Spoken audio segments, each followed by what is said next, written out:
Hello दोस्तों, स्वागत है आपका हमारे इस चैनल शिवानी स्किल सीरीज में। और आज हम स्टार्ट करने वाले हैं भारतीय राज्य व्यवस्था क्लास 6 का चैप्टर 7 और 8। ऑलरेडी हमने आगे के सारे चैप्टर कंप्लीट किए हुए हैं, तो अगर आपको देखना हो तो ज़रूर वहां से देख लीजिएगा दोस्तों। और ये 7 और 8 बहुत ही छोटा चैप्टर है, तो हम इसे फटाफट से कंप्लीट करेंगे दोस्तों। उसके बाद हम क्लास 7 स्टार्ट करेंगे। तो चलिए स्टार्ट करते हैं। तो चैप्टर 7 है ग्रामीण क्षेत्र में आजीविका। क्वेश्चन नंबर 1, कलपट्टू गांव का संबंध किस राज्य से है? केरल, कर्नाटक, आंध्र प्रदेश, तमिलनाडु। तो आंसर हो जाएगा तमिलनाडु। एनसीईआरटी की लाइनें हैं, तमिलनाडु में समुद्र तट के पास एक गांव है कलपट्टू। यहाँ के लोग कई तरह के काम करते हैं। दूसरे गांव की तरह यहाँ भी खेती के अलावा कई काम होते हैं, जैसे टोकरी, बर्तन, घड़े, ईंट, बैलगाड़ी इत्यादि बनाना। क्वेश्चन नंबर 2 है, हमारे देश के ग्रामीण परिवारों में से करीब कितना प्रतिशत खेतिहर मजदूर हैं? 45%, 50%, 40%, 55%। तो आंसर हो जाएगा 40%। हमारे देश के ग्रामीण परिवारों में से करीब 40% खेतिहर मजदूर हैं। कुछ के पास जमीन के छोटे छोटे टुकड़े हैं। क्वेश्चन नंबर 3 है, चखे संघ समुदाय का संबंध किस राज्य से है? नागालैंड, असम, मेघालय, सिक्किम। आंसर हो जाएगा नागालैंड। एनसीईआरटी की लाइनें हैं, नागालैंड की सीढ़ीनुमा खेती। यह एक गांव है जिसका नाम चिजामी है। यह नागालैंड के फेक जिले में है। इस गांव में रहने वाले लोग चखेसंग समुदाय के हैं। वे सीढ़ीनुमा खेती करते हैं। क्वेश्चन नंबर 4 है, सीढ़ीनुमा खेती किस फसल के खेती के लिए सबसे अच्छा है? गेहूं, चावल, मक्का, सरसों। आंसर हो जाएगा चावल। एनसीईआरटी की लाइनें हैं, एक गांव है जिसका नाम चिजामी है। यह नागालैंड के फेक जिले में है। इस गांव में रहने वाले लोग चखेसंग समुदाय के हैं। वे सीढ़ीनुमा खेती करते हैं। इसका मतलब है कि पहाड़ी की ढलाऊ जमीन को छोटे छोटे सपाट टुकड़ों में बांट दिया जाता है और उस जमीन को सीढ़ियों के रूप में बदल दिया जाता है। प्रत्येक सपाट टुकड़े के किनारों को ऊपर उठा देते हैं जिससे पानी भरा रह पाए। यह चावल की खेती के लिए सबसे अच्छा है।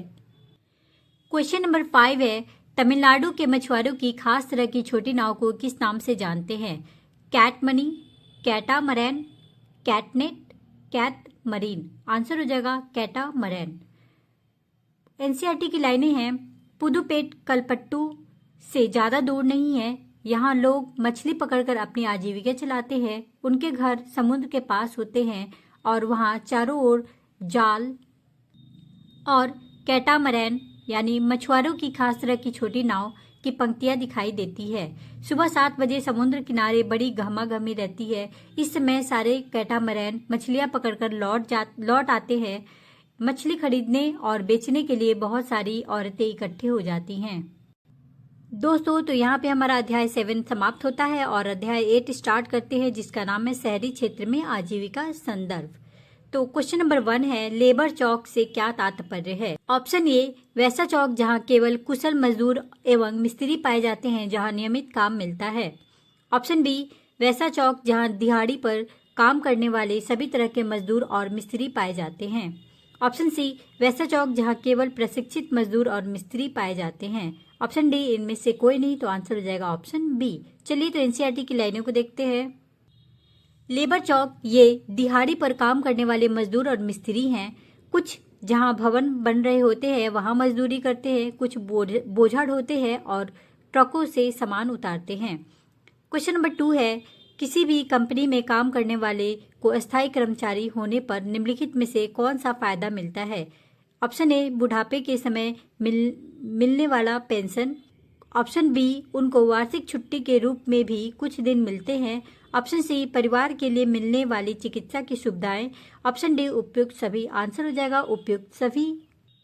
एनसीईआरटी की लाइनें हैं, अस्थायी कर्मचारी होने के कारण उनको निम्नलिखित फायदे भी मिलते हैं। बुढ़ापे के लिए बचत, उनकी तनख्वाह का एक भाग भविष्य निधि में सरकार के पास डाल दिया जाता है। इस बचत पर ब्याज भी मिलता है। नौकरी से सेवानिवृत्त होने पर यह पैसा मिल जाता है।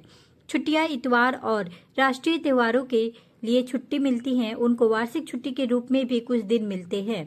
परिवार के लिए चिकित्सा की सुविधाएं कंपनी एक सीमा तक कर्मचारी और उनके परिवारजनों के इलाज का खर्चा उठाती है। तो यहीं पे हमारा चैप्टर 8 भी कंप्लीट होता है। मिलते हैं नेक्स्ट सेशन में क्लास 7 एनसीईआरटी के एमसीक्यू के साथ दोस्तों। तो आपको अगर ये मेरा वीडियोस पसंद आया है, मेरी ये थॉट्स अच्छी लगती हो तो प्लीज़ एक लाइक शेयर एंड सब्सक्राइब ज़रूर कर दीजिएगा। बाय बाय दोस्तों, थैंक यू।